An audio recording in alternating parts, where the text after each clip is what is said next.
పరిశుద్ధుడు అయిన ప్రేమ కలిగిన తండ్రి, ప్రభుతో చెబుతావా, ప్రభువా నా జీవితంలో కనిపిస్తున్న అసాధ్యాన్ని సాధ్యపరచు నాయన.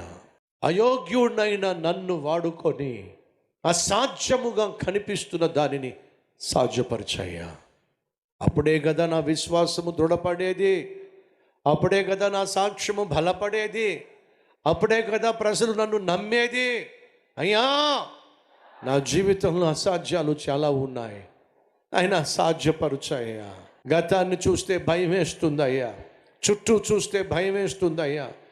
నాయన, ఇది నా వల్ల కాదు అనిపిస్తుందయ్యా, నా జీవితంలో జరగదు అనిపిస్తుందయ్యా, నా కుటుంబంలో ఇది సాధ్యం కాదు అనిపిస్తుందయ్యా.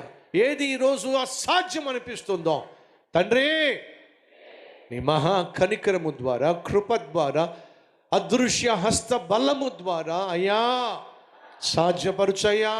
ప్రతి కుటుంబంలో నాయనా నీ సన్నిధిని కనపరుచయ్యా.